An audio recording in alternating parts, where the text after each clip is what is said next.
Diagnosed? Now what?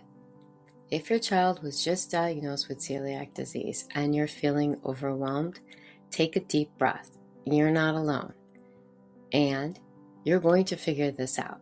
Today, I'm going to walk you through step by step what to do right after diagnosis.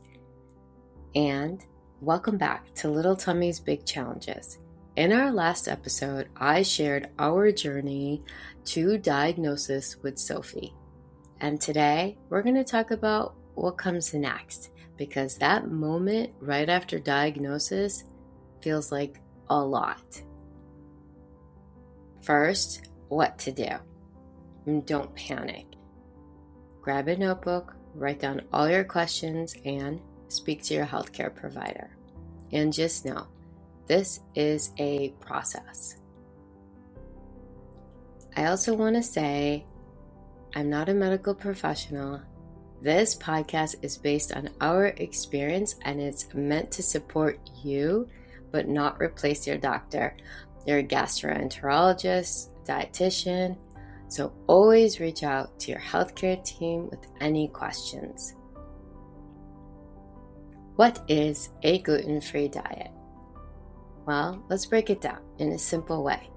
If your child has celiac disease, that treatment is a strict, lifelong, gluten-free diet. Lifelong. That means removing gluten, because even a small amount of gluten can cause damage to the intestine. Or what is gluten? Gluten is a protein, and it's found in wheat, barley, and rye. It's what gives foods like bread and baked goods their structure. Why does this matter? When someone with celiac disease eats gluten, it damages their small intestine, and over time it can cause nutritional deficiencies. For example, low vitamin D, low iron, malabsorption of teeth, rashes. It can cause poor bone growth, and a little bit more. So, removing gluten isn't just a preference, it's necessary for healing. Where gluten hides. It's a little tricky. Gluten isn't just in bread. It could be in ice cream, pasta, soup, sauces, snacks, even things like soy sauce. And sometimes places you wouldn't even expect, like body lotion or soaps. Cross-contamination. I'm going to pause here for a second and talk about something that can feel really, really confusing at first, and that's cross-contamination. I know this firsthand because it took us a long time, well, it took me a long time to understand. Cross-contamination is simple. It just means gluten touching gluten-free food. That's it. Gluten touching gluten-free food. So for example, if you're making a regular peanut butter sandwich and you're using the same knife for a gluten-free one, that's enough to cause a reaction. That's cross-contamination. And in the beginning, this was one of my biggest learning curves. So some real-life examples that we did in our home: sponges. If you're using the same sponge to clean dishes that had gluten on them, and then using the same sponge for gluten-free items, that can spread the gluten. So one simple change we made was separating our cleaning tools by grabbing 2 of the same little sponge containers and different color sponges. Next, the toaster. This is a big one. If you put gluten-free bread in a toaster that has crumbs from a regular bread, that's cross-contamination. One solution that worked really well for us was using toaster bags. I will provide the link below. This allows you to safely toast gluten-free bread without worrying about contamination. And once you get a box of these toaster bags, you can give them to the grandparents or any aunts or uncles or caregivers so they can use it in their home. Next, I want to talk about shared utensils. As we mentioned earlier about that same knife, even something as simple as a knife and peanut butter or butter can cause issues. If that knife touched a regular bread and then goes back into the jar, that peanut butter is no longer safe.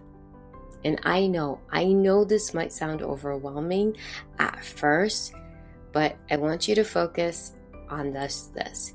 You don't have to be perfect, especially perfect overnight. Just making small little changes, because the goal in the beginning is simple. Help your child feel better. Before we move into what it looks like day to day, like grocery shopping and reading some food labels, I want to talk about something that's just as important, and how we talk to our kids about celiac disease. When Sophie was first diagnosed, she was about 4 years old. At that age, she didn't need all the medical details. She just needed to understand what it meant for her. So we kept it really simple. We told her that there are certain foods that make her belly hurt, so we're going to choose foods that help her body feel better. This evolved over time, right? As she got older, the conversation has grown with her. So we're slowly introducing more and more information, like what is gluten, why her body reacts to it, and how to make safe choices. And as Sophie got older and older, she kept asking more and more questions as to what it is and why does she have this. And there were questions in the classroom being asked by the parents as well as the kids, because they went home to tell their parents. And when she was in preschool and kindergarten, it was really hard for other kids to understand. And honestly, even for some of the teachers and other families, it was really confusing. A lot of people would call it just an allergy. And at that stage, we let that be okay, because it helped them understand something.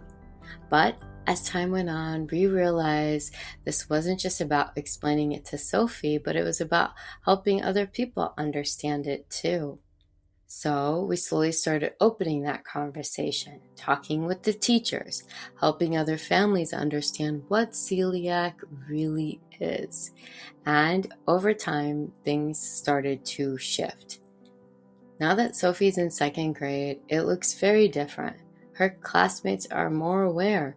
They're more thoughtful, sometimes even bring in treats that she can have. And one of the most meaningful things for me as a parent is seeing her take ownership of her own story. Every fall, she reads a book to her class about celiac disease and explains what it does to her body. And I'll be honest, even talking about this now, it still makes me feel emotional, because there were moments in the beginning that felt like super heavy, moments of sadness, moments where you just want things to be easier for your child.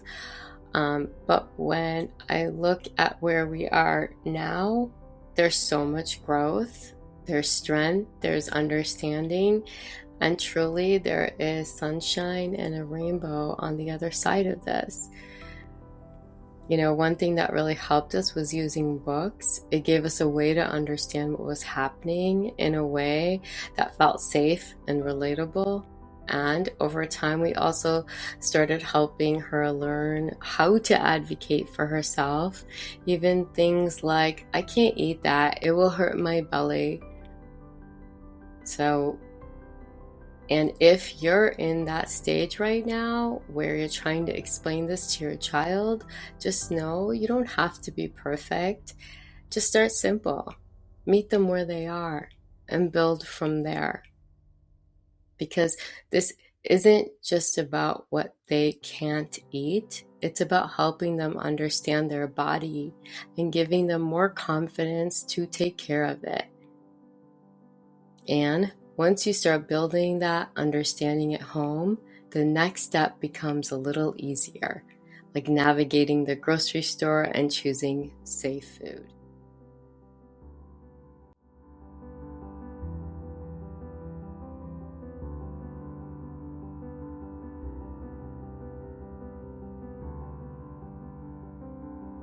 Hey, we're at Nino Salvaggio's. I'm here with myself, Asma Joja, and Sophie Joja. Sophie, can you get in front of the camera? Where are we at right now? Nino's. That's right. And we're going to make gluten-free grocery shopping really easy and simple today. Yeah. Fruits and vegetable section, and it's all gluten-free. This is one of the easiest places to start because fruits and vegetables are naturally gluten-free. Fruits, veggies, think simple whole foods. This is always a safe base. Next, proteins. Fresh meat, chicken, and fish are naturally gluten-free. Just make sure that they're not pre-marinated or seasoned. Tip: always check labels if it's pre-packaged.